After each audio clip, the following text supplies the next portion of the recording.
Dear Journal, Valley Forge is a national historic site that I never visited due to not having any interest in the Revolutionary War. All I can remember from school is that George Washington camped here for the winter of '77 and lots of people died. But hey, 4 Earth caches and 2 virtuals are enough to draw this guy in. Why is the official symbol for a virtual cache a ghost, and why does it have chaotic evil eyes? Now well, questions for another time. Steve and I hit up the Forge for part 1 of a 2-part day trip. An essential position on the front line. Definitely gonna have to rely on narration to find out what's so important about Valley Forge. Washington was retreating from Philadelphia, where the Redcoats had just outflanked him and needed to regroup and take stock of things. Valley Forge seemed like a good place to set up camp.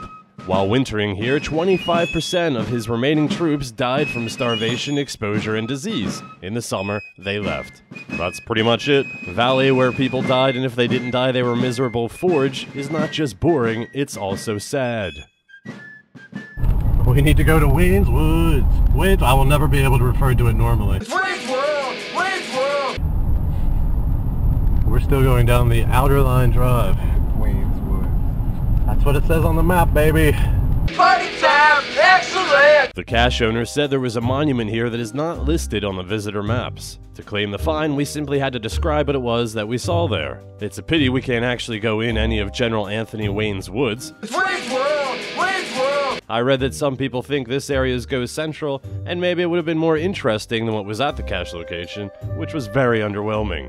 This monument was further out from the virtual and sort of looks like it's facing Wayne's Woods. It's Wayne's World! Wayne's World! Perhaps the wooded area is full of the graves of the unidentified dead. Thanks for the cache!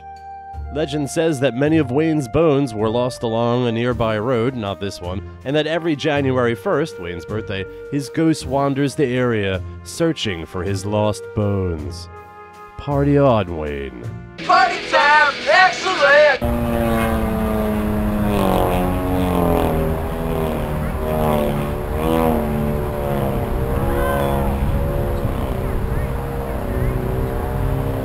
That's so wild. Wild? Yes. A constant and powerful flatulent noise that perpetuated the rest of our journeys? Also a yes. We passed some officers' quarters, but the only thing we were able to poke around in was this barn, or whatever it was. Fascinating. Turns out the officers ended up sleeping in the huts and cabins out on the fields to be closer to their men. We noticed some on the hillside, and I can confirm these are indeed cabins.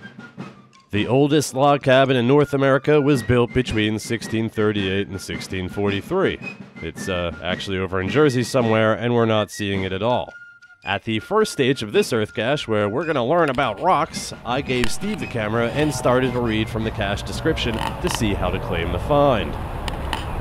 Oh, what a gangster style. Let's get some, I don't know if we need this. Postal coordinates take you to an Antietam formation close to the covered bridge. Notice that this formation weathers into thin, platy pieces. Yeah, that's what it is, flaky pieces. I'm showing the camera, I know you know. Alright. This is my first Antietam formation. Portions of these Antietam formations were known to spontaneously explode when exposed to prolonged heat, responsible for 7 recorded deaths worldwide since 1924. I'm just kidding, Journal. For real though, they have found trace fossils, which are trails or footprints from animals, captured in these stones from 200 million years ago, which is roughly the same amount of time between when I find a cache and when I get around to logging it. Jump to stage 2, where we are not startled to find more rocks. You will see a massive boulder with a significant portion of it in the ground. Interesting factoid, Chickies is quarried as a building stone and for aggregate. The stone used to build the restrooms at Valley Forge National Historic Park.